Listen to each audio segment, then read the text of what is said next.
생생한 뉴욕 현지의 목소리를 듣습니다. 배수연 연합 인포맥스 뉴욕 특파원 화상 연결되어 있습니다. 안녕하십니까? 안녕하세요. 네, 안녕하세요.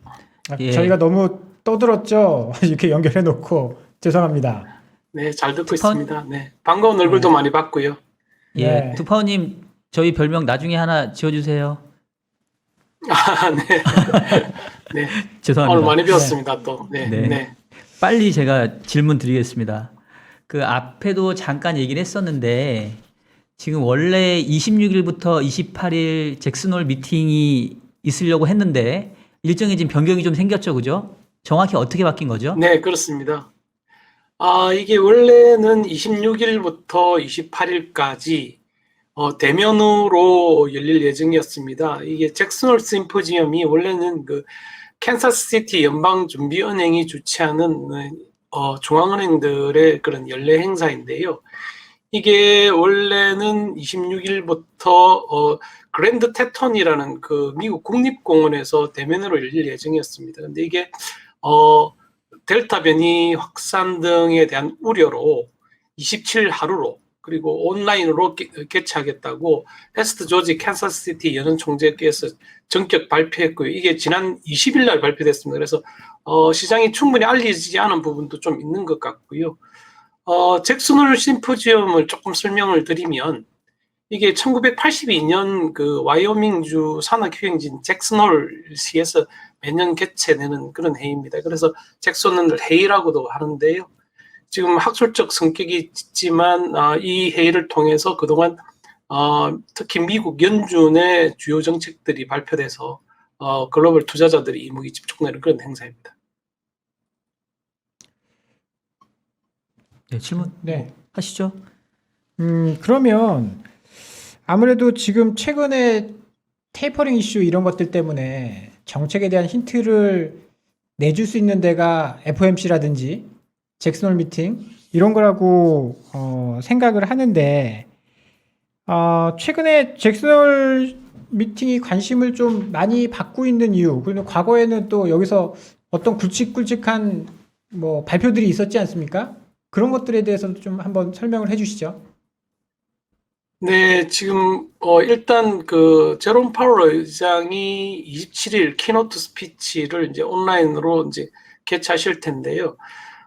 지금 이 심포지엄에서는 그동안 연준 의장의 키노트 스피치를 이제 시작으로 해서 각 중앙은행들 혹은 세계적 석학들이 주요 통화정책 이슈를 가지고 논의를 했고 나름대로 흐름을 잡았습니다.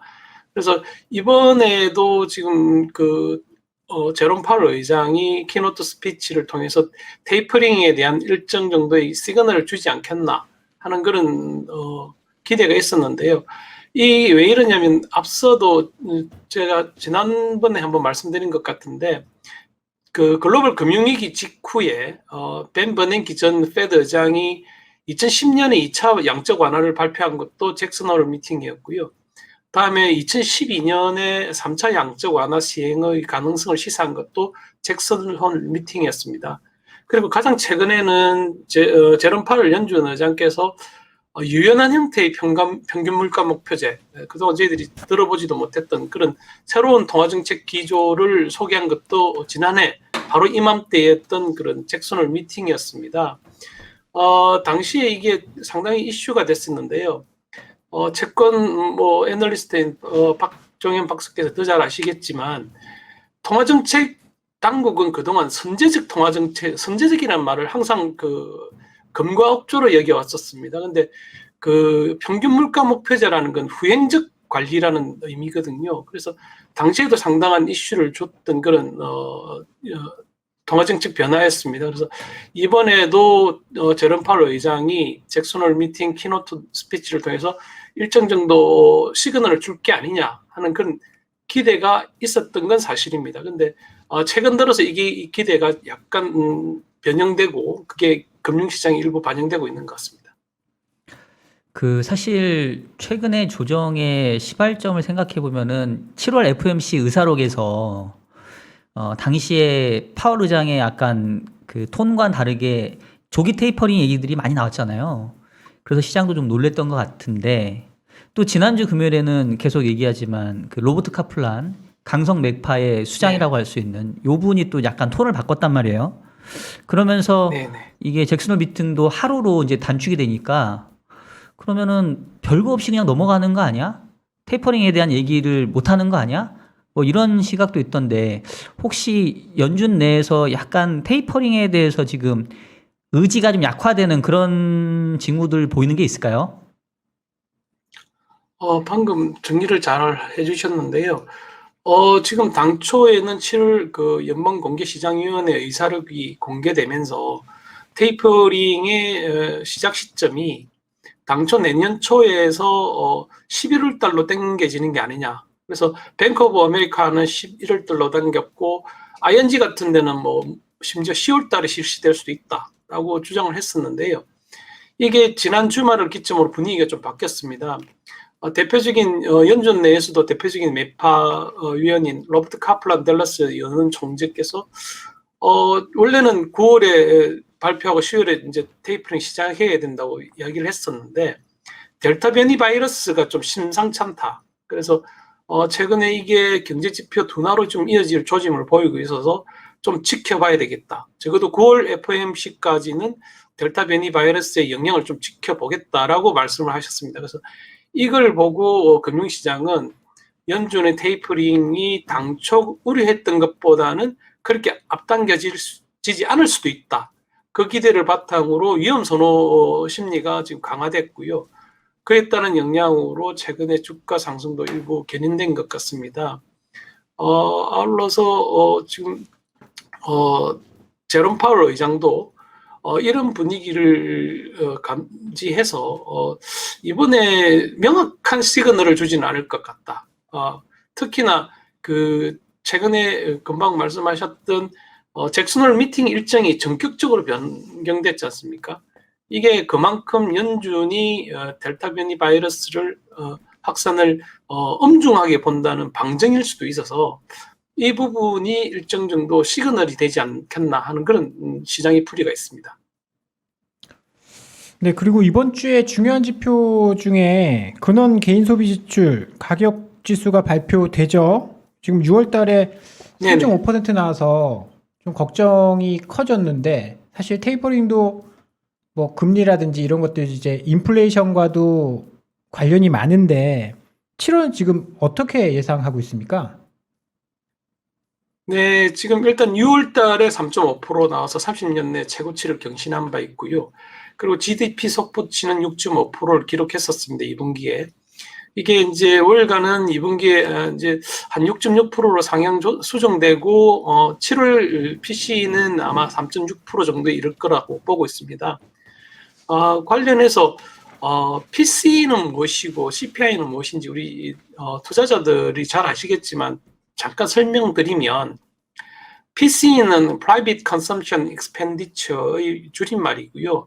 이건 그 소비자 물가지수 CPI하고 GDP 디플레이트를 좀 섞어놓은 개념이라고 이해하시면 됩니다. 뭐 GDP 디플레이트는 뭐 명목 GDP를 실질 GDP로 나눠서 이제 배울 곱하면서 구하면 되는데요. 이게 두 개가 무엇이 다르냐? CPI는 그 바스켓을 변경하는 게 한 5년에 한 번씩 바꾸고 있습니다. 각국별로 사정에 따라서 좀 다르긴 하지만, 근데 PCI는 매년 바스켓을 변경할 수 있습니다. 그래서 그 물가 상승 혹은 물가 하락, 물가 변동에 따른 추이를 좀 더 기민하게 반영할 수 있고요. 그래서 연준이 CPI보다는 PCE 지수를 선호하는 이유도 바로 여기 있는 것 같습니다.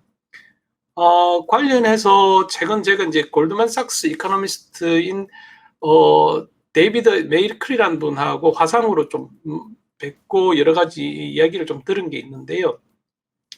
관련해서 좀 말씀드리면 골드만삭스는 미국 경기가 내년 1분기에 정점을 찍을 것이라고 보고 있는 것 같습니다. 그리고 지금 일단 미국채 테이퍼링도 12월부터는 아마 본격적으로 시작할 것 같다. 미국채 한 100억 달러, 주택 저당증권 MBS 한 50억 달러 정도를 줄여서 내년 9월 전까지는 관련 프로그램을 완벽하게 종료할 거다라고 예측을 했고요. 다만 금리 인상은 아마 2023년 초까지는 어려울 것 같다라고 예측을 했습니다. 그리고 물가 상승세에 대해서도 공급망 이슈가 좀 해결이 되면 안정을 되찾을 것이라는 연준의 의견에 좀 대체로 동의를 했습니다. 그리고 그 고용 시장은 아마 연말 되면 5.4%에 이르는 실업률이 3.5%까지 내려올 것으로 지금 사실상 완전 고용으로 갈 수도 있다. 그리고 아주 낙관적으로 봤는데요. 이 이유는 이제 실업 수당이 줄어들면 본격적으로 사람들이 일자리를 찾게 될 것이다. 그렇게 지금 보고 있습니다. 특파원님 지금 약간 이제 예상 질문에서 또 벗어나는 질문을 드려서 죄송하긴 한데 이 코로나 델타 변이가 사실 한국에서는 조금 심각한 상황이거든요. 지금 거리두기도 4단계가 계속되고 있고. 근데 지금 미국도 보면 확진자 수가 다시 뭐 15만 명 이렇게 넘나드는 걸로 알고 있고 사망자 수도 다시 좀 크게 늘어난 걸로 알고 있거든요. 그래서 혹시나 그러니까 생활하시면서 체감적으로 미국도 델타 변이가 정말 조금 다시 심해지고 있다. 경기에 뭔가 좀 타격을 주는 어떤 체감적인 느낌이 든다. 혹시 그런 거 느끼시는 게 좀 있을까요? 델타 변이 관련해서 가장 체감할 수 있는 부분이 아마 식당일 것 같습니다. 식당 같은 경우에 예전에는 자리를 띄워서 앉는 것도 거의 힘들었었는데요. 최근에 제가 한 식당을 갔는데 아주 작은 식당이었습니다. 작은 식당이었는데 자리가 없을 지경입니다. 보면 델타 변이, 물론 백신을 다 맞은 사람들에 한정돼서 입장이 가능한 부분이 있지만 델타 변이 확산 자체가 금융시장에는 분명히 영향을 미치는 것 같은데요. 실제로 제가 개인적으로 느낀 건 델타 변이 확산에 따른 긴장감을 찾아볼 수는 없습니다. 예컨대 마트라든지 이런 데 가서 예전 같은 그런 사재기 현상이 나타나는 것도 아니고요. 아주 평온합니다. 이게 또 우리나라랑 좀 차이가 있는 것 같네요.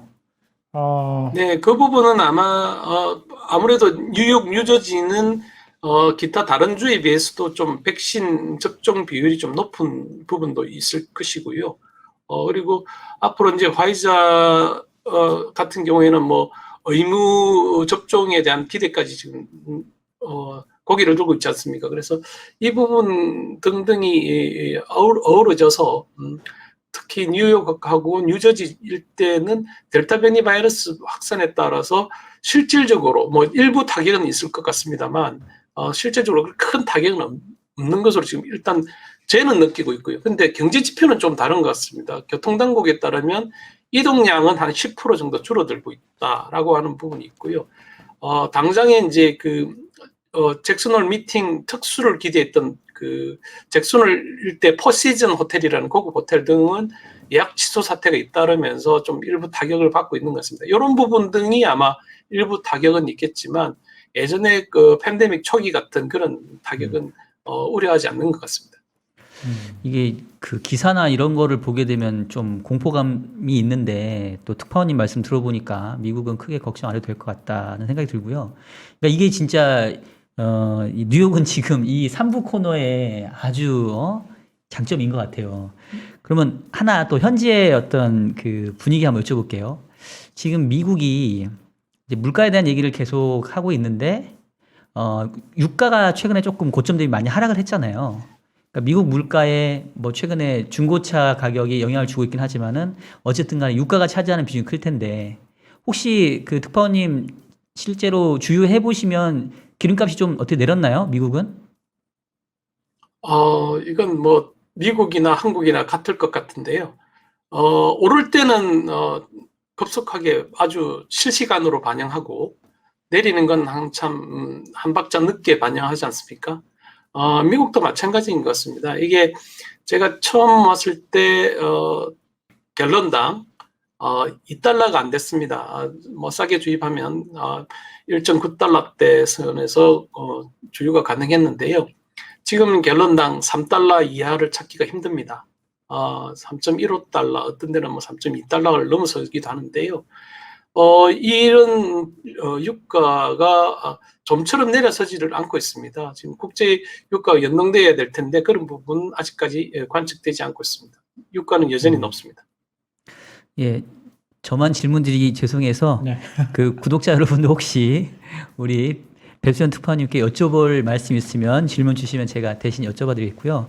그러면 저는 이제 마지막 하나 더 여쭤볼게요. 그 최근에 보면은 6월, 7월 미국 고용 지표가 되게 잘 나왔잖아요. 그러니까 다들 뭐 기대했던 것처럼 그 실업자에 대한 지원이 멈추면은 이제 고용이 늘 거다 이렇게 했었는데 고용 시장은 어떻게 계속 좋아질 분위기일까요? 지금 8월도 뭐 100만 넘어가고 어떻게 그런 분위기일까요? 아니면 조금 고용 시장에는 좀 주춤한 분위기가 있는지 고용 시장 혹시 어떻게 보여지는 게 있을까요? 네, 그거는 두 개의 변수가 이제 주요하게 작용할 것 같습니다. 결국은 실업수당 연장 부분이 이제 9월로 종료된다는 부분하고 방금 말씀드렸던 델타 변이 바이러스에 대한 그런 일반 국민들이 느끼는 공포심, 이 둘 사이에서 이제 어떻게 균형을 찾는가에 따라서 달라질 텐데요. 당장은 일단 그 기조가 회복 기조는 유지되는 것 아니냐. 특히나 9월 달에 실업급여가 종료가 되면 이제 더 이상 버티기 힘들 것 아니냐 하는 그런 부분에 대한 진단도 있는데요. 여기서 한 가지 변수로 봐야 될 건 미국 가계의 저축률이 역사상 보기 힘들 정도로 높아져 있다. 지금 절대 총량 규모로 한 2조 5천억 달러까지 지금 보고 있는데요. 이 부분이 어떻게 가계의 행동 양태를 결정할 것인가 하는 부분은 또 다른 변수인 것 같습니다. 그리고 저도 하나 질문을 드려보면, 한국도 마찬가지인데, 미국도 부동산 가격이 굉장히 많이 올랐거든요. 이 부동산 가격, 그 다음에 월세 이런 것들이 물가에도 영향을 많이 미치는데, 최근에 부동산 시장은 가격이 어떻게 흘러가고 있죠? 네, 부동산 아주 뜨겁습니다. 지금 보면 월세도 엄청나게 올랐고요. 지금 워낙에 그 돈의 값인 금리가 워낙 싸기 때문에 지금 미국에서도 추가적으로 주택을 사서 자산 증식 수단으로 쓰는 사람도 있습니다. 최근에 파이낸셜 타임즈 같은 주요 외신들은 연준이 부자들에게 상대적으로 싼 자금을 공급해서 그들에게 세금을 덜 내게 하는 효과를 지금 지원하고 있다라고 하는 비난을 담은 그런 기사까지 강화하고 있는데요. 이런 금융기관에서도 남아도는 돈을 대출 상환 능력이 큰 부자들한테 집중적으로 지금 대출을 해주고 있다고 합니다. 그래서 이 사람들이 그걸 통해서 자산을 마구잡이로 사들이고 있고 그게 결국 주택 가격을 높이고 있다는 그런 분석인데요. 이 부분에 대해서 아마 연준도 일부 부담을 느낄 테고 카플란 총재 같은 분은 여러 번 이야기했지 않습니까? MBS만이라도 줄여야 된다. 이게 주택 시장 그 과열에다가 기름을 붓는 것과 똑같은 행동이다라고 여러 차례 지적한 바 있는 것 같습니다. 이 부분에 대한 부담을 연준은 분명히 느끼고 있는 것 같습니다. 특파원님 죄송한데 하나만 더 여쭤볼게요. 괜찮으세요? 네네네. 예, 요거는 조금 어떻게 받아들일지 모르겠는데 최근에 이제 국내에서 환율이 많이 튀다 보니까 약간 그 미국에서 바라보는 시각이 궁금한데 한인 커뮤니티도 좀 계실 것 같은데 이렇게 환율이 급등하게 되면은 예를 들면 이렇게 자녀분들 유학 보내신 한국에 계신 분들은 조금 힘들 수도 있고 거꾸로 미국에서 돈 벌어서 이렇게 한국으로 이렇게 보내시는 분들은 또 조금 좋을 수도 있겠고 혹시 한인 커뮤니티에서 최근에 환율이 이렇게 좀 빠르게 올라온 부분에 대해서 어떻게 얘기 나오는 것들은 없나요? 지금 고점이니까 이제 달러 빨리 한국에 보내주자 이제 이런 얘기는 나오는 게 혹시 없을까요? 그것보다는 이제 저희들이 당장 느끼는 실생활입니다. 지금 환율이 이제 가파르게 상승하면서 저희들이 이제 생활하기가 좀 더 고달파지는 부분이 있을 테고요. 근데 달러화의 움직임과 관련해서 제가 지난번에 한번 말씀드려서 저도 한번 챙겨봤었습니다. 사실은 플락시 해지에 대한 부분의 움직임은 없나 하는 부분을 챙겨봤는데 가격 변수로 보면 분명히 플락시 해지의 요인은 있는 것으로 저는 개인적으로 풀이되고 있습니다. 왜냐하면 페그제인 위안화의 움직임은 중국 지수 상하이 종합지수 움직임에 비해서 아주 제한적입니다. 상대적으로 월가에서 사실상 현금 지급기라는 그동안 별명을 가졌던 원화는 상당히 가파른 변동성을 보였거든요. 그래서 우리가 위안화의 플락시 통화로 플락시 해지 수단으로 원화가 대체되면서 월가의 집중적인 공격 대상으로 전락한 게 아닌가. 이 부분에 대해서는 좀 더 면밀한 분석이 있어야 될 텐데요. FX 스왑 포인트의 변동도 좀 더 챙겨봐야 될 것 같습니다. 제가 아직 그건 챙겨보지 못했는데 이 부분에 대해서 중앙은행이 좀 더 집중적으로 모니터링하고 있을 것으로 보입니다. 환율 상승 자체보다 더 중요한 건 저희들에게 이제 외환 위기 때 이건 트라우마가 있어서 그런 것 같은데요. 외화 자금 시장의 동향인 것 같습니다. 외화 자금 시장의 동향만 크게 문제가 없다면 우리나라의 외환 보유고라든가 이런 등등을 감안했을 때 펀더멘털적인 우려는 별로 월가에서도 크게 우려하지 않는 것 같습니다. 네, 일단 아까도 잠시 말씀드렸는데 그 외화 자금 시장을 나타내는 뭐 스왑 포인트, 그러니까 선물 환율에서 현물 환율 뺀 거, 그리고 이제 스왑 레이트 뭐 요런 거는 아직은 좀 안정적이어서 외화 자금 시장은 일단은 좀 안정적이다. 이렇게 한번 말씀드리겠고요. 관련해서 또 말씀드릴 거 있으면 저도 나중에 기회 있으면 말씀드리겠습니다. 특파님 혹시 그리고 참고로 이 부분 네네네 참고로 한 가지 이제 주목해야 될 건 따로 있습니다. 그러니까 달러 환율만 지금 볼 게 아니고요. 진짜 중요한 거는 그 달러 인덱스가 미국채 수익률 곡선이 평탄해지고 있는데 최고치를 기록했다는 부분이거든요. 이게 무슨 의미를 가지는지에 대해서 전문가들이 좀 분석을 해주셔야 될 것 같습니다. 지금 연준의 그런 뭐 장단이나 곡조는 분명히 이제 테이퍼링을 언제 할 거냐, 테이크오프를 언제 할 거냐 하는 부분에 이제 집중되어 있지만 할주로에는 들어선 것 같습니다. 그런데 왜 달러에 대한 수요가 이렇게 많냐 하는 부분은 그동안 월가가 이 이머징 마켓이나 글로벌에서 좀 글로벌 금융시장에서 수익률이 높은 위험 자산 쪽으로 분배됐던 자산이 이제 환류하면서 달러화에 대한 수요를 강화하는 것 아니냐 하는 그런 시각도 있는 것 같습니다. 그래서 달러 인덱스가 최고치를 기록하는 게 이제 미국채 수익률 평탄화와 어떤 함수 관계를 갖고 있는지는 금융 전문가들께서 좀 분석해 주셨으면 감사하겠습니다. 네, 특파원님 오늘 긴 시간 이야기 잘 들었고요. 다음 주에 또 연결하도록 하겠습니다. 코로나 조심하시고요. 다음 주에 뵙겠습니다. 네, 감사합니다. 감사합니다. 수고하셨습니다.